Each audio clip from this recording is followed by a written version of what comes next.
Hi, I'm Rob. Welcome to Math Antics. In our previous video, we learned the basic idea behind measurement and the metric system. In this video, we're going to focus on some common units of distance to help you develop an intuition about their sizes and what sorts of things they're used to measure. As you probably know, distance is a one-dimensional quantity that describes how far it is between 2 points. Several different words are used as synonyms for distance, such as length, height, width, or depth. And the word you use usually depends on how an object is positioned relative to you. For example, if you're measuring a distance from side to side, you might call it a width. But if you're measuring a distance up and down, you'll probably call it height. But no matter which word you use for distance, the same kind of units apply. But as we learned in the last video, there's many different units of distance that we could use, such as meters, kilometers, or millimeters. And there are several other non-metric units of distance, like feet or inches, that we could use too. But why have different size units at all? I mean, wouldn't it be much simpler if we just picked one unit of distance and always used that one? Well, we could, but the main reason we have different units to choose from is that there's a huge variety in the size of objects that we might want to measure. Some are really, really big, while others are so incredibly small that you can't even see them. This wide range of possible sizes is called the relative scale of objects. And it's helpful to choose a unit of measurement that's a good match for a particular object's scale. Here's what I mean by that. Suppose I decide to measure my height using millimeters, which are really small units about the size of an ant. I would be about 1,980 millimeters tall. And while that's a correct measurement, it's kind of a big number that makes me seem even taller than I really am. On the other hand, if I decide to measure my height using a really big unit like kilometers, I'd be a mere 0.00198 kilometers tall. Again, that's a correct measurement, but it's a really small number that makes me seem tiny. But what if I choose a unit that's somewhere in between, like plain old meters? A meter is as long as this stick, which is why I like to call it a meter stick. And if I use it to measure my height, I'd be 1.98 meters tall, which is just a hair shy of 2 meters. So it would be fair to say that I'm about 2 meters tall, which is a nice, easy number to work with. See the advantage of having different size units for measuring distances? You can choose a unit that's relatively close to the scale of the thing that you want to measure, so that the numbers you get are more relatable and easy to work with. But that means that you need to know about the different units of distance so you can make a good choice, right? So that's what we're going to focus on in the rest of this video. Specifically, we're going to learn about 4 traditional units that are still used in America for measuring distances: inches, feet, yards, and miles. And then we'll see how those compare to the 4 most popular metric units for measuring distance: millimeters, centimeters, meters, and kilometers. Let's start with an inch. An inch is about this wide, which is pretty close to the width of a human eye, or perhaps the width of your thumb if you have big fingers. An inch is a good size unit for measuring objects that we commonly interact with. For example, a ping pong ball is about 1.5 inches in diameter, and my phone is about 6 inches tall, and an unsharpened pencil is about 8 inches long. And it's common to measure things that are smaller than an inch using fractions, like a ½ inch or a ¼ inch. We'll learn more about fractions of an inch in a future video when we talk about measuring devices like rulers and tape measures. Okay, but what if we want to measure things much bigger than an inch, like a car? Well, we could still use inches and just end up with a big measurement, or we can use a bigger unit called a foot. A foot is exactly the same distance as 12 inches stacked end to end, so it's about this long. Some familiar objects that are approximately a foot long are, well, your foot for one thing. Of course, different people have different size feet, and most people have feet that are less than a foot long, but the length of the average shoe is a pretty good estimate for a foot. And that's why you'll sometimes see people walking off a distance heel to toe to estimate how many feet that distance is. Other things that are about a foot long are a foot-long sub sandwich, a tall water bottle, or a 3-ring binder. And a foot is a convenient unit for measuring things like a person's height. I happen to be 6.5 feet tall.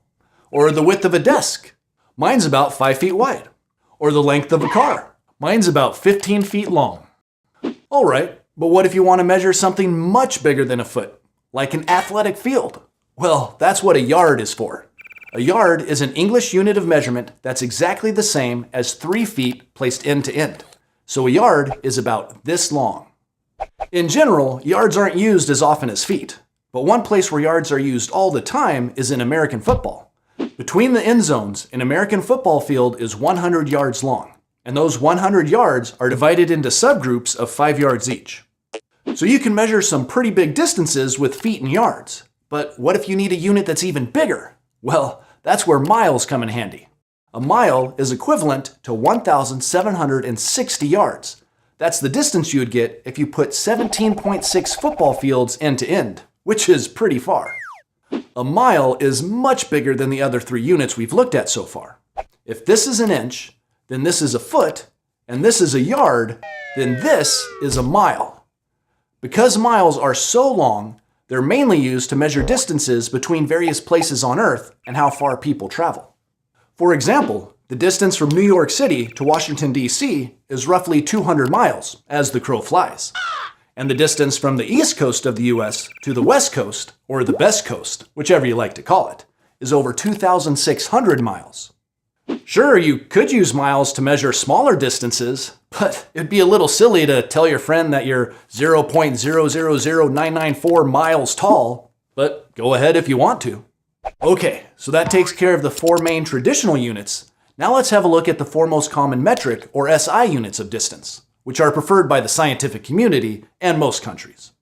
We're going to start with a unit called a centimeter. A centimeter is pretty small. It's approximately the width of your pinky finger or the diameter of a small marble. If you compare a centimeter to an inch, you'll find that it takes about 2.5 centimeters to equal 1 inch, 2.54 centimeters to be exact. So centimeters are also really good units for measuring objects that you commonly interact with. This rechargeable battery is about 5 centimeters long. This tennis ball is about 6.5 centimeters in diameter.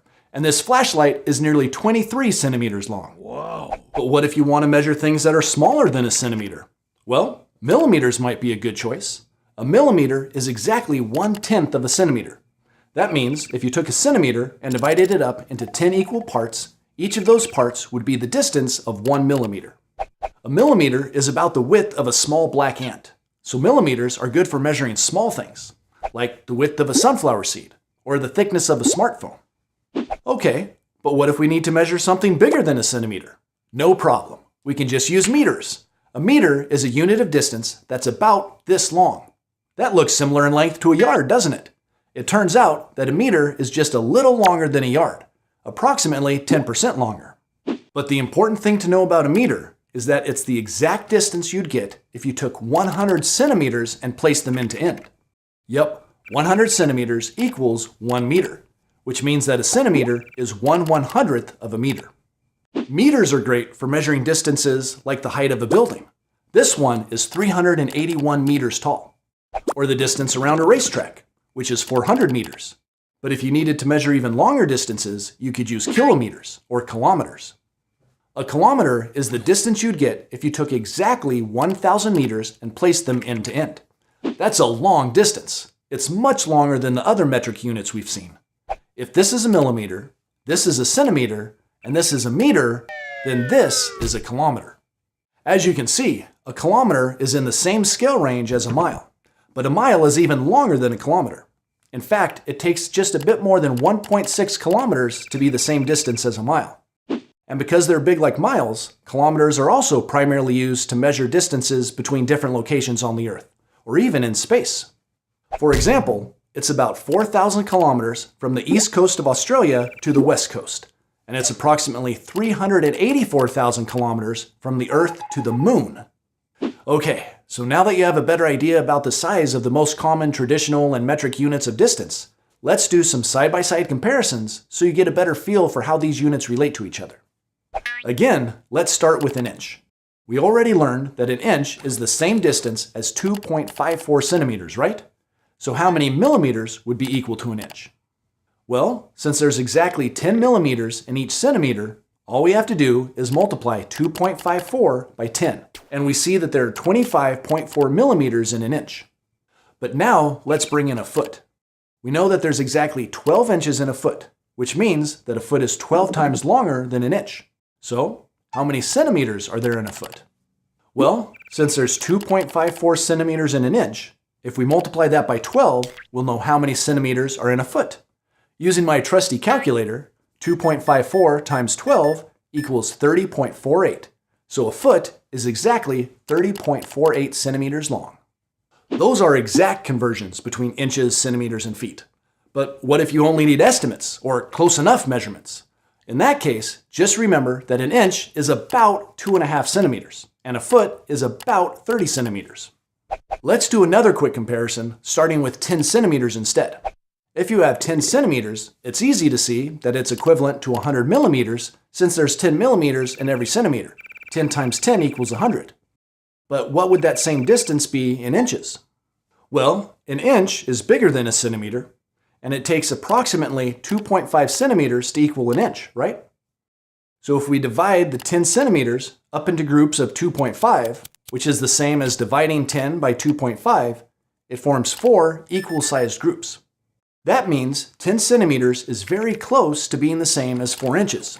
The reason it's only very close is because we use the estimate 2.5 centimeters per inch instead of the exact value of 2.54.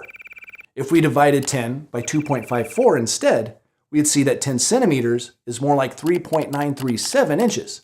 But 4 is a great estimate, and it's easier to remember. 10 centimeters is about 4 inches. Now that we've compared some of the smaller units, let's briefly look at the bigger ones.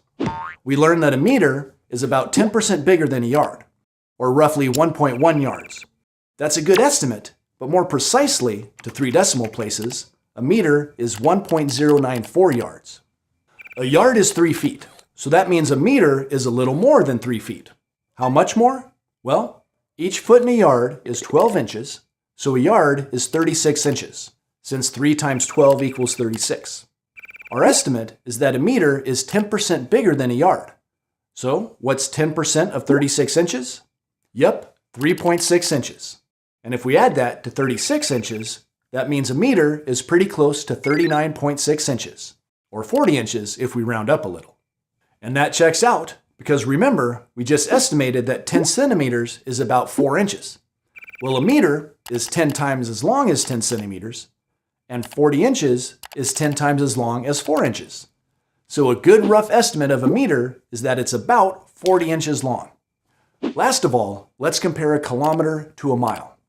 A mile is longer than a kilometer. In fact, it takes approximately 1.6 kilometers to equal 1 mile. The exact value is 1.609344. That means that a kilometer is only about 62% of the distance of a mile. A good way to remember the estimated difference between a mile and a kilometer is to multiply both by 10 and remember that 10 miles is roughly the same distance as 16 kilometers. That fun fact may come in handy on your next road trip. Oh, we should be at the campsite in 16 kilometers. 16 kilometers? We're never gonna get there. Oh, chill back there. That's only 10 miles. Yes! All right, so that's a basic overview of the most common units used to measure distance. Hopefully, it's given you a better idea of how big each unit is, how the various units relate to each other, and what sorts of objects they're helpful for measuring. Again, there aren't too many exercises for this section, but doing them will help you remember the relationships between some of these important units. As always, thanks for watching Math Antics, and I'll see you next time. Learn more at mathantics.com.